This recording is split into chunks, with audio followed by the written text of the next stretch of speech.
Hello Malaysia, hello world. Apa khabar? Apa khabar?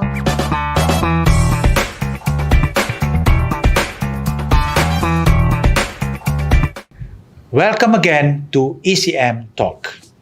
In our first opening series of ECM Talk show recently, I have touched on a topic that was quite similar to what we have today. There is a never-ending story of this topic and will be a talk about in our daily life. I'm Raja Shahrul, your host. Today we shall look at post-COVID-19 economy. How does it affect our country? The coronavirus pandemic, which was first detected in China, has infected people in more than 180 countries. Its spread has left businesses around the world counting the costs and wondering what recovery could look like. Generally, the pandemic have affected the world in its big shifts in stock markets. World economies struggling with rising unemployment, risk of recession. The travel industry has been badly damaged, with airlines cutting flights and customers cancelling business trips and holidays.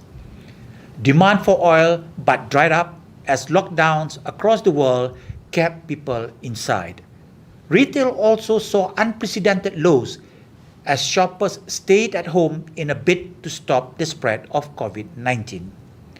Here are just to name a few of the common economic impact it has brought to the world. Closer to our shores, let's look at how Malaysia is handling this pandemic and its effects on the economy. Today, I have here with me Dr. Omar Cai, a lecturer from a local private university in Kuala Lumpur, to share with us on steps that have and will be taken by the government to tackle this pandemic. Welcome, Dr. Omar, to ECM Talk. Thank you. Assalamualaikum to you. Yeah. I will start with my first question to you. So, when do you think the Malaysian economy will resume back to normal, if at all it ever comes back to normal? I think that one is very tricky question because this pandemic is unpredictable and we do not know that sudden happen. And how long it will last is, as many people thought that when it happened in China, it won't spread so fast. But actually it did, and it's very difficult to stop it. So the economic downturn, it follows. So in Malaysia case, I think we cannot hope too soon because as the recently the report by World Bank issued, they said they predict the downturn will continue into end of the year. Now we will have slow recovery starting from next year. And in the past few years, Malaysian economy actually grew 4 to 5% every year. So this year, the World Bank predict there's negative growth, only 0.1%. But government recently released the data. First quarter was okay, 0.7 growth. But next year, they say we'll have a slow recovery. But how slow it will be, we don't know. Right. So nobody can tell. Nobody can tell. But the main challenge which we have here is Malaysia, the structure of our economy. Our structure of economy is highly dependent on outside world. So like economy in China, our number one trading partner, Singapore and US, European countries. If these countries able to control this virus spreading and then resume their economy back, and then we can hope this will end soon. But by looking at what's happening in America and European countries, we see the hope is slim. And so, why do you think that happens, Doc? Why is that a country like US having the most infected, in terms of the most positive cases, in the world now? They even beat China, if I'm not wrong. I think the main thing is because the governance, sometimes we see democratic government is good, but like sometimes we see a competency in terms of the governments is better. But they use that against the government when they talk about democracy, Because when you talk about democracy means you have freedom of choice. Correct. So if even like wearing mask become political issue. Exactly. So if you are not obedient and not following what is it's not about following the government instruction. Now it's following about the health instruction. Correct. People put it in the politically. Yeah. That's why, like country in Malaysia, in China, the citizens understand that it's not about the government itself, it's about ourselves. So we follow the requirement, instruction, SOPs, then we can cut down the virus spreading. But in US, it's not happening. People are still going out. They don't care even the protest during that time. Exactly. For wearing a mask. So which we see, and recently they have racial problem. That's why I don't think they will stop soon. And like South America also getting worse. It is, They are yeah. very free as well in terms of this. So I think it's more goes to the ideology rather than government's ability to control. Because in a way, they don't see how they can relate good health to the economy. Economy, yes, yeah, correct. they don't see that being comes in tandem or that comes together. They seem to think that, what has good health got to do with economy? Exactly. Exactly. Anyway, my second question, sir. What the Malaysian government have done is plenty. What more do you think they can do to help the economy? Actually,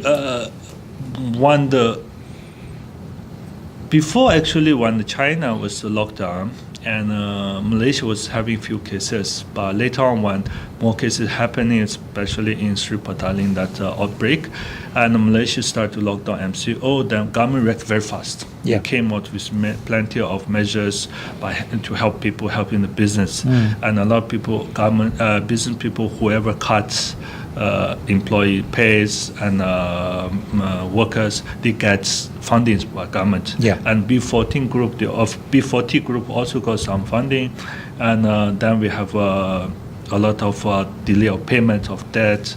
We have many help by government. Yeah. But what I concern most actually is not on the way how government help, because every government will try to come with help. Correct. At this situation. Yes. And government help always will react very slow. Yeah, may they react, they come out with the package, like last time the second package alone is 250 billion. It's Correct. a lot of money. Yeah. But you cannot hope the money come to the economy very fast. True. It will take time. Of course. So some people waiting. Generally, I found that Malaysian understanding is everything problem happened, we need waiting for government to help. Like the American president said, do not ask what the country can do for you, ask what you can do for your country. You shouldn't be pampered too much every time government going to help.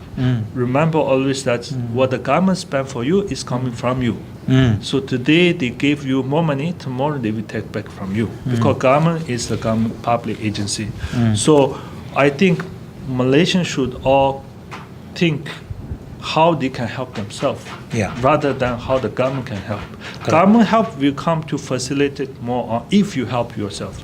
If you just waiting there and say one government gonna give me money or one government gonna fund us, then I think it will take very long time and you will suffer most actually. True. Who will affect more from this economic downturn, you think? Actually, I think all of us have been affected. Of course, during the MCO, we've been locked down at our home, and people have health problems, have many problems, psychological problems. But actually, the main thing actually is cutting off the income or reduce of income. Of course, many companies did not pay bonus, and many companies do salary cuts. So usually ourselves as a human being, we have which in economic term we call a permanent income ideology. So basically, you think your income is permanent, stable, so you have a permanent expenditure. So you will spend less than your income, certain amount. This is the mindset. The mindset. So you think that expenditure gonna last for long, your income is gonna last for long. So you will save a little bit. The margin is depends to people. Some people 10%, some people 20%, some are lesser. Correct. But that is a problematic mindset because your income you hope is permanent, but it doesn't happen in that way. So you may lose job. And in time, you may have sometimes have health problem. You may sometimes have a car accident. The money sometimes will go out. So your income will be fluctuates. Yeah. So if it falls below your expenditure, you don't have much money to back up, you're going to have a problem. So what we see is those people who are vulnerable will be affected more. Yeah. These vulnerable people is not only the B40 group, it's also the middle income group. Like thanks to the governments for this policy which delay of payment for 6 months, I found that many Malaysians, after they save the debts payment for car loan, for housing loan, they start to spending. Yeah. Yeah. And they are not taking cautious even at this point of time, which when government asks us to pay late, we should keep this money if, let's say, the policy is not extending for another 6 months. Exactly. So yeah. where are you going to have money to pay if you lost job at that time? Yeah. So I felt like those who are not financing their household income properly, they will suffer more. Correct. Yeah. And do you think they have learned, the Malaysians? I think, I mean, considering from day one of the pandemic in Malaysia, do you think we have more or less opened up in our mind to believe that, hey, we have to do something, we can't just be spoon-fed by the government or whoever else. Do you think the Malaysians have learned all this? I don't know whether they learn, but we should not depend on government much. Yeah, being dependent on it. Yeah, but they may learn. There's the world is very challenging. It's not so cozy like that. Anything can happen anytime. We should really take caution of our family and our budget, our spending. So I think many Malaysians actually learn. But how well you can do it, even like I suggest sometime to some business people, many companies have trainings. But I never heard any company give trainings to their employee in terms of their finance. So basically, if your employee have a finance problem, actually the one of the research which we last time we found that the financial problem actually affect work productivity. True. If let's say you have too much stress on your financial issue, you have a problem during your work. You feel stressful, you do not perform so much. And the company, whenever they give training, they less consider on this aspect. Yeah. So I think I strongly recommend in the future, if company conduct any trainings, productivity is important, but you should take care of your employee first. So by giving them how they manage the finance, many, whenever people who go for financial consultant is when people feel like I'm almost bankrupt. Yeah. But that is wrong concept. Yeah. You should go earlier. You should, when you are healthy, take care of your health, not until you're sick. True. So that is my suggestion. But I felt like some Malaysians are learning slowly, but it will take time for sure. Takes time. Yeah. What about psychological effect, Doc? What do you think? I mean, that plays an important role with this pandemic. Much. I fully agree with you. And in the economic perspective, actually many researchers, like many economists, when you look at them or look at their studies, they're talking about the figures, the big picture, about how economy grows, how much money you get. But actually, now this trend is starting shifting. We are talking about the well-being. The well-being, exactly. We are not talking about GDP, we talk about well-being. Well-being is multi-dimensional. There's many factors affecting. So we have psychological well-being, we have health, we have like family relations, we have different well-beings. And actually many studies found that whenever we have economic recession, the health of people will be affected tremendously, in terms of mental and physical. True. And mentally, of course, study found they will be more depressed, stressful, anxious. Some people, people drink more alcohol, smoke more. Yeah. So, and this will continue to affect in terms of your family relationship. Yeah. Sometimes like we say, the finance is the key thing in the family relationship. If you cannot manage your finance well, you tend to fight with your It affects the family. Yeah. And maybe you will start to get anger with your children because of certain things. So I felt like more people should not only think about, yes, I have certain amount of money, whether you can manage the money and then take care of your psychological well-being or not. And you should try to understand that, that this difficult situation, I should try to heal myself. in terms of try to be more religious, try to help myself. Maybe you are Muslim, you go to the masjid. If you are Christian, you go to the church. Yeah. Try to be more religious because it will help you to release your stress. Yeah. And then you try to understand your family members when they have a problem. Try to give a hand on them, give a sweet word. Actually, people thought that is not related to economy. Actually, that relates to economy more than only government giving you the money. Correct. Yeah. So that is it relates. it isn't relates. I mean, it helps to have a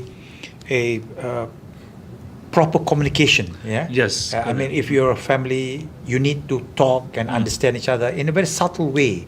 Yeah. Well, you're lucky if you have a family that you can talk to. Unlike some people who are alone, they don't have a family. They start talking to the wall. Yes. You know, that's more like myself, actually, to be honest. Yeah. Okay. My last question here. Yes. All right. Yeah. What do you see, from your point of view, is the future of the Malaysian economy Future. after all this hoo-ha of this pandemic? No, I think we have to change our mind through looking at this particular time to the longer period, because recession every time it happens suddenly, we consider as shock, but it won't last long. Okay. You can see 2008, 2007, 2008 crisis, and we have 1997 crisis. Correct. All did not last long. Yeah. So because with certain measures, people trying to struggle, help themselves. Right. It actually, to be understand, is like this way. There's an old story said if you throw a frog into a hot boiling water, the frog will jump out. But if you put the frog in a warm water, the frog will die. Actually, Malaysia is having this situation. We have good experience in 1980s to 1990s. Now we are very comfortable. Yeah. Because we catch up in the second industrial revolution. Correct. But later on, our government, like our leader, Tun M, realize we need to transform. We cannot depend on low skilled workers. We cannot depend on low skilled incomes. So we need to change our Malaysian economy to have certain driving engine. So third industrial revolution came. So we have Cyberjaya, we have government plan. But turned out it did not work very well. So, and Malaysia is still very cozy and comfortable with what past which we have. Yeah. Is as many economy, we say Malaysia in a middle income trap. You want to upgrade yourself to a high income, it's getting very difficult. Why? Because you don't have certain engine to push yourself up. True. So that's why recently the government also came out with Industrial Revolution 4.0. Now I was coming to that. Yes. That one actually is very important. But how much Malaysians are prepared for that? Correct. Yeah. Like I mean, we are still talking about IR 4.0. There are Yes. countries already talking about other countries, even Japan. They're not talking about IR 4.5. IR 5.0, sorry. 5.0, Yeah. Society 5.0. Yeah, Yes. yeah.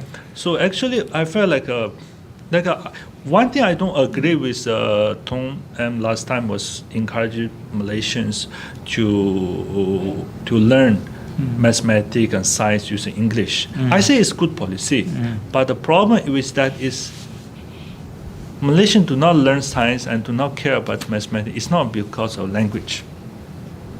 It's about the understanding. Look at a country like Japan, looking at a country like Korea, China. They do not learn mathematics using Mandarin. Yeah. They're using English. They're using their own language, but they are very successful in terms of this. So I think Malaysians should start to care more about technology. Try to build their children in terms of mindset of science, of development. Then later have certain ambition. It's more important rather than you feel like Malaysia is a rich country. We have a lot of resources. It doesn't help you much. True. So I hope, I cannot see what will happen. I cannot predict, but I hope Malaysia can grow and catch up this wonderful opportunity of Industry 4.0 and can go to the leading country in the world one day, maybe 20 years time, 30 years time. Yeah, we hope so too. Yeah, right. We believe that within every crisis, there is an opportunity. Many businesses have had to drastically change their models in order to stay competitive. Technology has emerged as a powerful lifeline, which has proved to be invaluable to users, both for running many kinds of business as well as to keep us connected within the home. The year 2020 is proving to be a milestone year after all. Many of us are seeing these days as a turning point, a make or break time. Industry leaders are finding themselves in a transformational landscape and are rolling out solutions that will not only help mitigate the impact from COVID-19, but also allow Malaysians to bounce back from their MCO safely and responsibly. Dr. Omar Cai, thank you for being with us today Thank you. and sharing the post-COVID-19 with much hope and enthusiasm. I'm Rajesh Shahrul, signing off. Please don't forget to like, share, and subscribe to ECM, Edu Channel Malaysia. We are live on YouTube every Thursday and Friday with many interesting and exciting topics. Join us and share your views and comments. Until we meet again, take care and stay safe everyone. Jumpa lagi. Bye. Bye.